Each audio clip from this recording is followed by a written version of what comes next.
Good morning. Ito ang magandang balita, ang sulat ni San Pablo sa mga taga-Efeso, chapter 1 to 5. Mula sa kamatayan, tunggo sa bahay. Nung unay, mga patay kayo dahil sa inyong pagsuway at mga kasalanan. Sinunod ninyo noon ang masamang takbo ng sanlibutan. Ito at napapalalim kayo sa prinsipe ng kasamaan. Ang espiritong naghahari sa inyong taong suwail. Dati, tayo kabilang sa mga ito.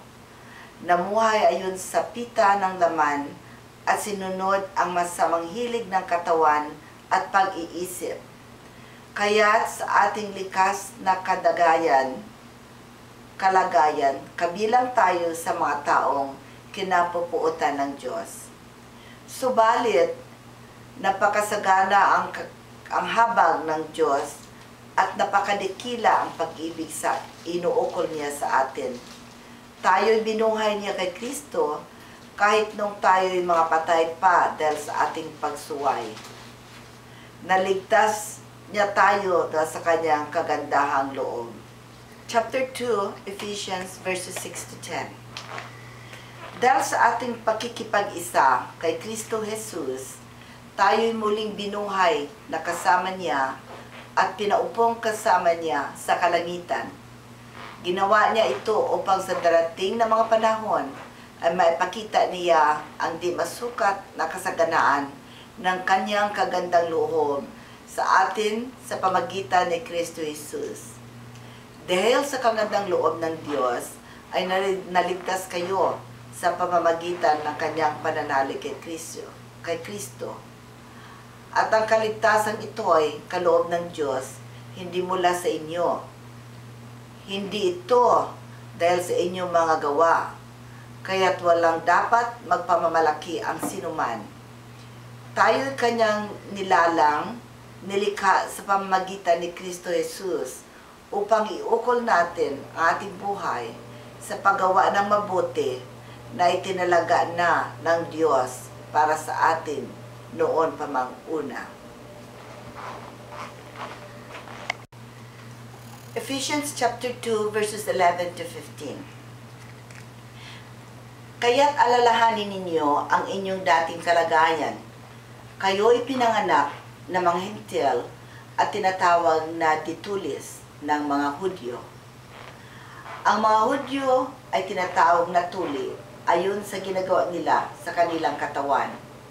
Alalahanin ninyo na noong panahon iyon, hiwalay kayo kay Kristo, hindi kabilang sa bayang Israel, at di saklaw na mga tibang nasasalig sa mga pangako ng Hesus. Nooy nabubuhay kayong walang pag-asa at walang Diyos. Ngunit ngayon, dahil sa inyong pakikipag-isa kay Kristo Jesus, kayong dating nasa malayo ay nailapit sa pamamagitan ng kanyang kamatayan. Nagkasundo niya tayo sa kanyang mga Hudyo at kayong mga Hintil ay kanyang pinag-isa.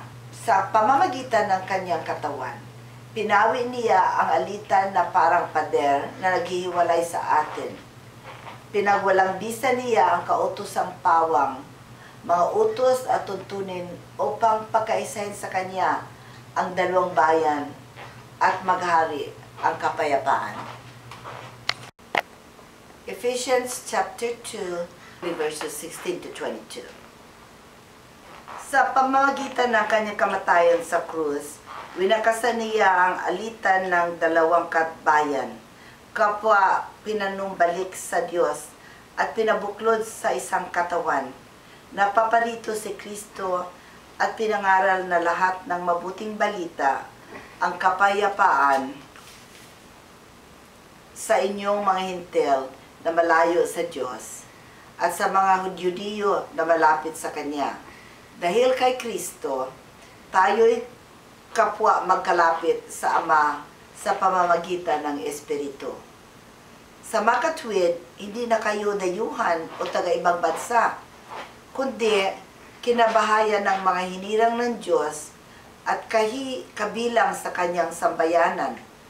kayo'y itinayo rin sa saligan ng mga apostol at mga propeta, na ang batong pinalukan ay si Jesucristo, at sa pamamagitan niya, nagkakaugnay-ugnay ang bawat bahagi ng gusali at nagiging isang templong banal. Dahil din sa inyong pakikipag-isa sa Kanya, kayo may kasama nilang naging bahagi ng tahanan ng Diyos sa pamamagitan ng Espiritu.